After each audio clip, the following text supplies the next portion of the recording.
les garçons et les filles ne doivent pas fréquenter dans les mêmes salles de classe.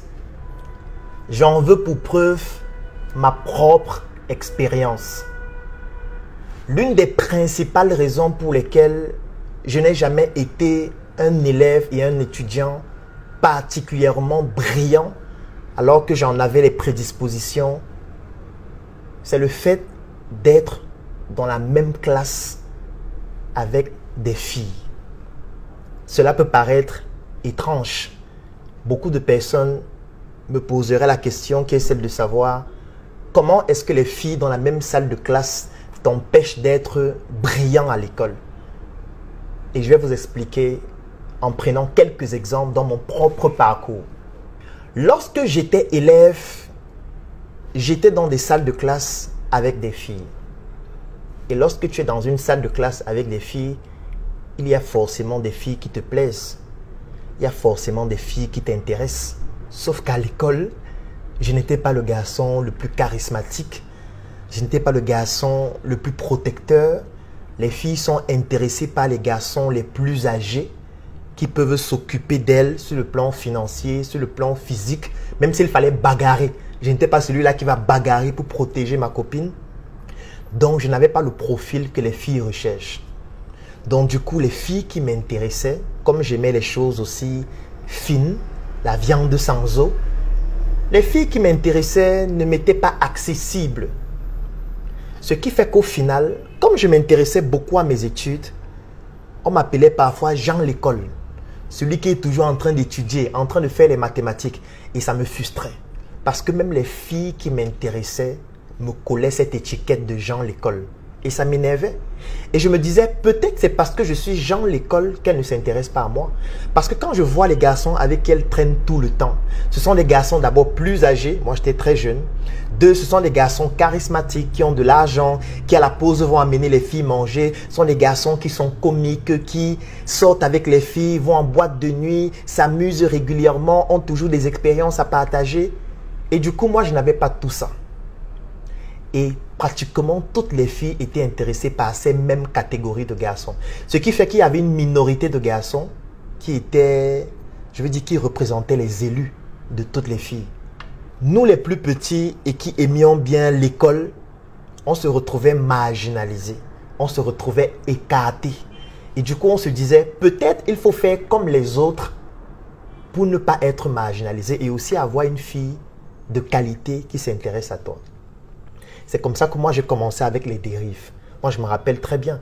Quand j'étais au lycée de Tinga, c'est comme ça que je ne partais plus trop à l'école. Je commençais à jouer aux jeux vidéo. Je commençais à vouloir devenir un enfant de la rue. Je me rappelle encore un jour, j'étais avec un ami qui s'appelle Loé Léonard. S'il regarde cette vidéo, je sais qu'il était en Allemagne, je ne sais plus s'il y est encore. On était allé jouer aux jeux vidéo. L'argent est terminé. On avait fui l'école. Et on cherchait comment faire pour avoir de l'argent. Il y a donc un monsieur qui nous a accosté en route, qui nous a dit qu'il pouvait nous aider à porter des bouteilles de gaz contre rémunération. Nous sommes allés et il m'a laissé en garantie dans un dépôt de gaz. Donc nous sommes allés et il me disait en route, si on te demande si je suis ton père, tu dis oui. D'accord? J'ai dit d'accord. Nous arrivons donc, c'était en Komkana où j'habitais. Et dès qu'on arrive là-bas, il dit à la dame qui était au dépôt, voici mon fils dont je te parlais. Et la dame dit, ok, il n'y a pas de problème. Et il me dit donc, ok, tu m'attends là, j'arrive. Il prend donc 5 bouteilles de gaz, il s'en va. Je ne savais pas que j'étais la garantie. Je reste là et j'attends 1 heure, 2 heures, rien ne se passe. Et je me dis, ok, puisque vraiment le monsieur, si je veux me lever pour partir. Et la dame me dit, mais attends, ton père a pris le gaz ici, tu ne peux pas partir. Je dis donc, fiche le camp, ce n'est pas mon père, c'est un monsieur que j'ai aussi vu en route comme ça. Elle dit que il va seulement être ton père, hein, parce que là, il me doit de l'argent. Tu ne peux pas partir ici si l'argent ne vient pas. La foule a commencé à venir. Mon ami Léo est venu parce que lui aussi, il lui avait fait pratiquement la même chose dans un bar. Et ma mère est venue. Nous sommes allés au commissariat du 8e. On a failli me mettre en cellule. Dès que je suis arrivé, on m'a dit, enlevez les chaussures. Et il a fallu que ma mère paye pour que je parte de là. Et en réalité, pourquoi est-ce qu'on menait ces activités? C'était pour avoir un peu d'argent.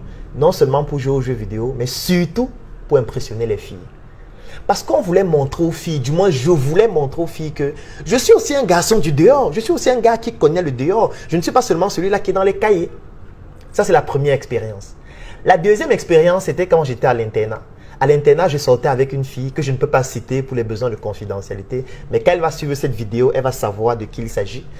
Et on sortait ensemble, j'étais en 3e parce que je suis arrivé à l'internat en 3e. Puisque j'ai échoué le BPC au lycée de Tinga, mes parents ont décidé de m'envoyer à l'internat comme pour me punir en me disant tant que tu n'as pas le bac, tu ne rentres pas. Donc je m'en vais dans Ebolova, au lycée classique et moderne. Je suis à l'internat et je tombe amoureux d'une fille en 3e. On commence à sortir ensemble. Et à partir d'un certain temps, je sens comment son intérêt pour moi diminue. Et je ne comprenais pas pourquoi. À cette époque-là, j'aimais beaucoup l'école. Je ne voulais pas redoubler parce que je me disais, là, je suis déjà à l'internat. Si je reprends, c'est grave. Et je voyais comment elle s'éloignait de moi au fur et à mesure. Et elle s'intéressait à un autre garçon qui était dans mon même box. Parce qu'à l'internat, on dormait dans des box ensemble. Donc, elle s'intéressait à un garçon qui dormait avec moi dans le même box. Ce qui fait que chaque soir, il nous racontait ses histoires avec elle. Il nous racontait comment il est sorti avec elle. Ils étaient en boîte de nuit, ils ont couché ensemble. Mon cœur pouvait s'arrêter en fait. Donc, j'avais l'impression que je devenais fou. Et lui, c'était un gars, bon, l'école, c'était pas trop son truc. Il était un gars du dehors, un gars friqué, charismatique, qui s'entretenait très bien, plus âgé. Et je me disais, donc, en fait, c'est comme ça qu'il faut être pour que les filles t'intéressent. Ou alors pour que les filles s'intéressent à toi. J'ai donc commencé à fuir aussi l'école. J'ai commencé à sortir aussi la nuit. J'ai commencé à escalader, à vouloir aussi montrer à cette fille que je suis un gangster. J'ai commencé même à changer mon style vestimentaire. Parce qu'il fallait que par ma manière de m'habiller, qu'on se dise que ce gars-ci, c'est quand même un gars charismatique. Donc, je ne m'intéressais plus trop à l'école. Je me concentrais sur ce que je dois faire pour mieux attirer les filles. Quand j'étais en classe de première, je sortais avec une fille que je ne peux pas citer dans cette vidéo, mais tous ceux avec qui j'ai fait première C au lycée classique et moderne de Bolova connaissent la fille avec qui je sortais. Et un jour, nous étions en train de faire un cours d'anglais. Et pendant le cours d'anglais, puisqu'elle était dans ma classe, pendant le cours d'anglais, moi je ne faisais pas le cours, j'étais là, je tapais les divers, j'étais au fond. Je voulais montrer aussi que je suis un gars, je veux dire, je suis un gars qui doit plaire aux filles. Et l'enseignant d'anglais me demande d'aller me mettre à genoux devant. Et pour moi, je voyais ça comme une humiliation. Parce que ma copine était assise au deuxième banc. Donc je me disais, donc je vais aller devant, me mettre à genoux devant ma copine. Non, je ne peux pas le faire. Je me suis levé, je suis sorti de la salle de classe. Je suis parti. Ça a créé un scandale. On m'a envoyé au conseil de discipline. Je m'en foutais. Et quand j'étais au conseil de discipline, ça montrait que je suis un gangster. Ça montrait que je suis le genre de gars qui doit intéresser les filles. Puisque je ne suis plus un genre de l'école comme avant. Donc du coup, je n'étudiais plus trop à l'école. Je me concentrais uniquement sur les mathématiques. Où j'étais toujours le meilleur durant tout mon cursus jusqu'en terminale C. Mais le reste de matière, en fait, je m'en foutais. Autre épisode, première année en faculté de médecine. Je courtise une fille dans ma salle de classe. Bon, on flirte pendant un certain temps, mais on ne fait pas grand-chose. Et puis après, elle ne s'intéresse plus à moi, elle s'intéresse à un autre garçon. Quand je regarde l'autre garçon, je vois qu'il est plus charismatique, il est plus âgé et tout.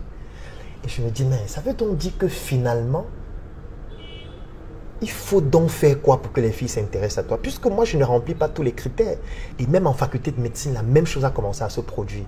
Je ne partais plus en faculté tout le temps, j'étais toujours au quartier. Je voulais montrer que je suis aussi un mâle dominant.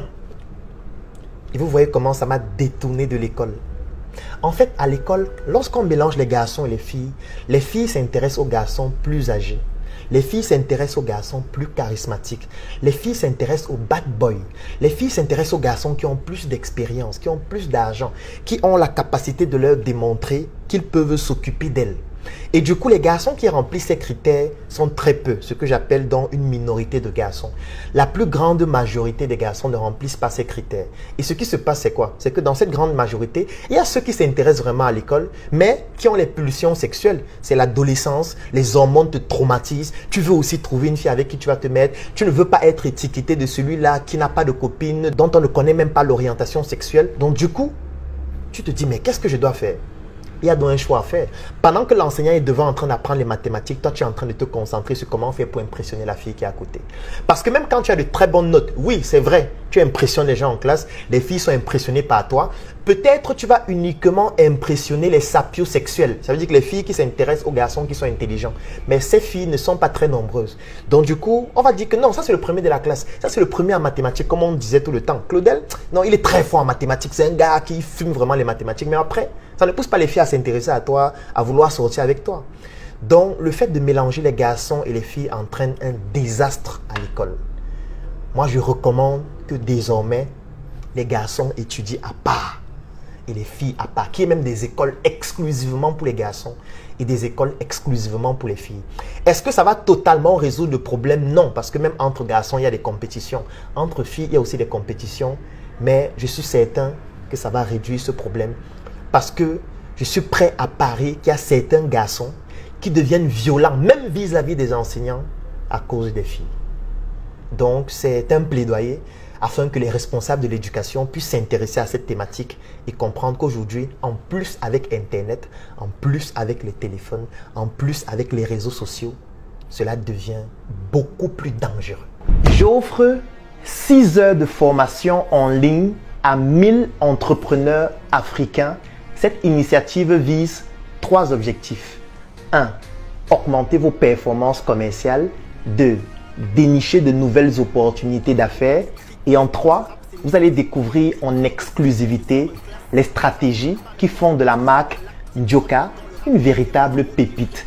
Cette formation coûte 10 000 francs pour les entrepreneurs africains qui résident au Cameroun et 25 € pour ceux qui résident à l'étranger.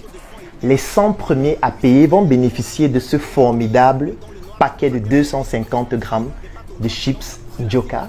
Et si cette offre t'intéresse, clique sur le lien dans la description de cette vidéo pour t'inscrire pour 6 heures de formation en ligne qui feront de toi un excellent vendeur qui sait saisir des opportunités pour permettre à son entreprise de progresser afin de pouvoir se développer et devenir une élite.